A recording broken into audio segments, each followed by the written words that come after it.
Salut à tous, c'est le pro de la réno. Bon alors, j'espère que vous allez bien. Aujourd'hui, petite vidéo, on va se déboucher un petit évier qui déconne. Fais pas trop de bruit, la cliente elle travaille derrière. Donc tu vois, regarde.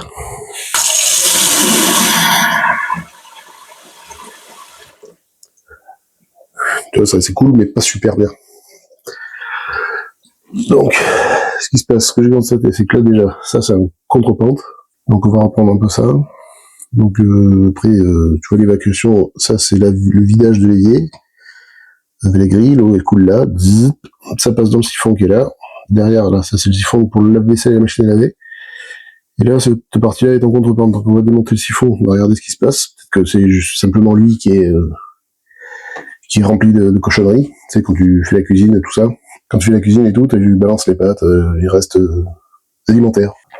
Et donc des fois, ça vient boucher le siphon. S'il faut, il y a juste ça à déboucher. Bon, je te montre vite fait. Ou après, sinon, on va se rafurer dans le tuyau pour nettoyer la canalisation. Parce que le tuyau, tu vois, il part derrière, là. Il passe là, le long, et après, il vient plonger là, derrière l'arrivée d'eau que tu vois, là. Là, tu vois, il y a le coude, il est là. Derrière, je sais pas si tu le vois. Donc, on dévisse la cloche. Ici, tu prends une bassine que j'ai fait, là, parce que sinon, tu vas mettre de l'eau partout. Donc, tu vois, la cloche, elle est nickel, donc ça vient pas de la cloche, déjà. Ça vient pas du siphon, donc ça va venir de plus loin. Donc, ce que tu fais, tu dégages le siphon, fond, et petite marionnette. Tu vois, les 3 petites auraient pu s'en rond. Alors, tu fais attention à ne pas perdre les joints. Tu vois, moi, je prends la cloche, je la mets dedans.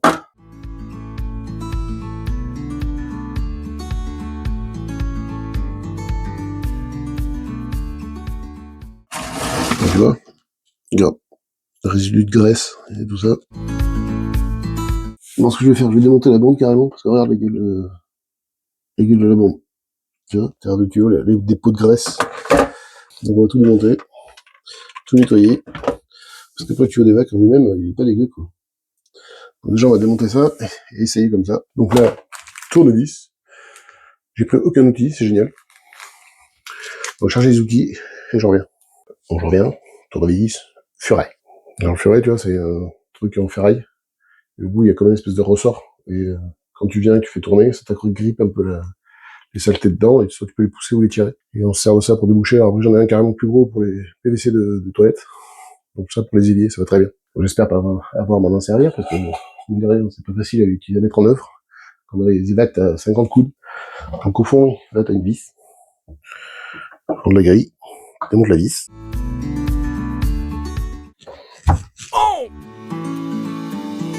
Donc ça y est, j'ai démonté le vidage. Alors, regardez pas ça, c'est mieux de manger. Donc voilà, tu vois, t'as la grille, elle est quasiment bouchée complètement. Tu vois, juste par rapport aux graisses qu'il y a ici. On va tout nettoyer, et puis normalement ça devrait marcher nickel. On fera un essai, on va tout nettoyer, tout remonter. On refait un essai, voir si ça marche nickel. Donc voilà, j'ai nettoyé tout le Bataclan, sorti toutes les particules. Tu vois, maintenant le passage est open à fond, donc on remonte ça. Ah, tu dis, salut.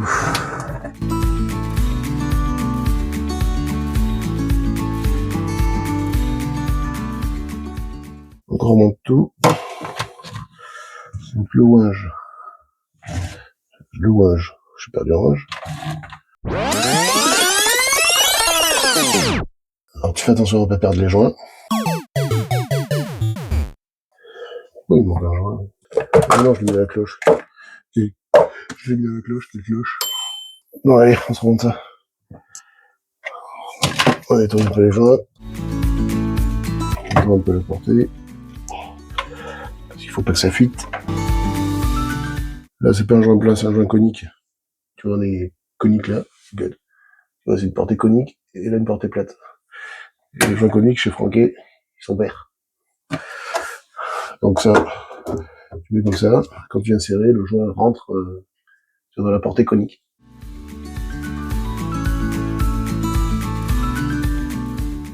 Ouais, le siphon, c'est pareil. Le siphon, bon, je sens pas les saletés. Et bien, je me lave les mains après. Non stress. Tu peux même paniquer, si t'as peur, tu mets des gants. Donc tu vois là, pareil, portée plate avec un écrou. Et là, ici, une portée conique. C'est toujours conique, les siphons comme ça. Pour se brancher sur le tuyau. Bon, c'est pareil, tu nettoies un peu le tuyau. Ça, tu reprends ton linge. Pareil, tu mets un coup de rinçage. Tu mets le joint dedans. C'est les joints caoutchouc. Ça se serre à la main. Ils ont mis monter dessus avec une clé. Voilà. On branche ça sur le tuyau d'évacuation. Des fois, tu sais, quand tu rentres trop, tu vas boucher, obturer un peu le truc dans le siphon. Du coup, ça s'écoule moins bien. Voilà, la contrepente, je vais pas pouvoir y faire grand chose. C'est sur ça, c'est pas grave, t'as vu que le tuyau était propre. On y remet la petite cloche. Donc ça, la cloche du siphon, t'as ça sur tous les siphons, t'as ça dans les douches, baignoire, lavabo, bidet, WC. Alors c'est pas toujours représenté comme ça. À chaque fois, tous les siphons se démontent. Toutes les parties de cloche se démontent parce que le siphon, comment ça marche? Bouge pas, je te montre. Le but d'un siphon, c'est d'arrêter les odeurs. Parce que là, il y a des trucs qui se débranchent, je vous garantis que vous avez clinage. Moi, j'arrête. Donc le but, tu vois, cette partie-là, elle se remplit d'eau. Ça plonge dans l'eau. Comme ça. Quand de l'eau s'évacue, elle rentre dans la cloche et elle remonte par ce petit conduit et après elle vient s'évacuer ici. Donc c'est-à-dire que tout ça, toute cette partie-là, c'est toujours rempli d'eau. Et du coup, ça évite que les odeurs, tu vois, l'odeur elle va rentrer là, elle va essayer de passer dans la cloche. Donc si ta cloche est vide, elle va remonter par le tuyau qui est à l'intérieur, par ce bout de tuyau là, elle va remonter par là et du coup ça va sentir à tes grilles. Et tous les siphons sont faits sur le même principe. Ça c'est un siphon dévié, tu vois, où tu peux brancher par exemple ici un lave-vaisselle. Et t'as les siphons de lavabo, c'est les mêmes, mais en plus petit. Donc il y en a plusieurs modèles. Les siphons de bidet, baignoire, c'est toujours le même principe. T'as une cloche comme ça se remplit d'eau et ça te bloque les odeurs à ce niveau-là. Donc j'essaierai de te faire, tu me diras si tu veux une vidéo sur les différents siphons. Tu me le dis dans les commentaires, je te préparerai ça. Après, des siphons, il en existe des milliers de modèles. Hein. Que ce soit pour évier, lavabo, douche, baignoire. Mais t'as toujours le même principe. Ça te fait toujours une retenue d'eau qui vient bloquer les odeurs. C'est pour ça, des fois, quand vous habitez pas dans votre logement plus longtemps, quand vous rentrez, des fois, ça sent un peu l'égout. C'est parce que avec l'évaporation, le manque d'utilisation, tu sais, le siphon, l'eau, elle s'en va. Et quand on revient avec le siphon est vide, ça sent un peu l'égout dans la maison. Ça le fait beaucoup dans les douches, parce que la garde d'eau dans les douches, suivant les hauteurs de bombe, tu sais, il n'y a pas beaucoup d'eau. Mais j'ai réussi à rectifier ma contrepente. Alors, en relevant un peu ici, tu vois, tac. Maintenant, j'ai tout serré, nickel. Là, ça marche. Voilà. Et on fait un essai.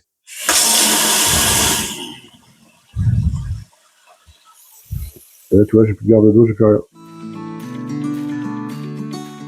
Voilà, donc c'était juste le siphon, la partie de la grille ici qui était colmatée, grave. Ça tient pas à grand chose, mais bon là tu vois ça s'est coulé au début.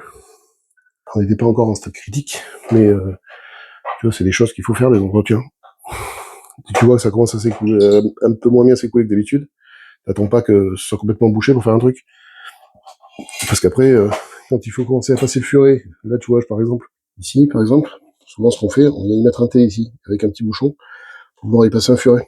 Là ici j'ai un coude, donc je peux rien faire. Donc là ce qu'il aurait fallu c'est que je coupe mon évac, que je mette mon thé avec mon bouchon de dégorgement et tout, pour pouvoir passer mon furet et pouvoir vider la canalisation. Donc il y a des fois ça se passe des dépannages qui se passent comme ça, et d'autres ça se passe un peu moins bien quoi. Mais tu vois, dès que tu vois que là la cliente elle a pas attendu, tu vois, elle m'a appelé dès qu'elle a vu que ça s'écoulait moins bien, elle m'a dit à mon avis il commence un peu à déconner. Tu vois, tu viens, c'est une prestation qui coûte pas très cher. Après, tu peux même le faire toi-même, tu vois. Je t'ai montré comment on fait, j'espère que t'as bien tout compris. Et puis comme ça évite d'arriver au stade critique où il faut péter la vidange, et passer le furet et tout. Tu vois, le furet, il est pas loin, il était là. Voilà, c'est des petits entretiens à faire. Moi, je le fais assez fréquemment. Parce que j'ai que des filles à la maison. Je te garantis que les siphons, avec les cheveux. Bonjour les nanas. Donc là, tu fais couler de l'eau encore. Tu viens dessous, tu vérifies que rien ne fuit. L'idéal, même, c'est de remplir un bac. Là, c'est ce qu'on va faire. Tu vois, c'est coulé nickel. On va remplir le bac. De gauche. Voilà, tu le rends, tu vois, j'ai 2 phalanges d'eau, ça suffit. Hein. Et après, tu balances. Et tu regardes dessous si t'as pas de gouttes. Et tu vois, là, on est tout nickel. Là. Pas de fuite. Alors, l'eau, elle est partie par la vitesse de la lumière. Voilà, donc c'est impeccable. Voilà, donc j'ai un petit entretien, donc j'espère que ça t'a plu.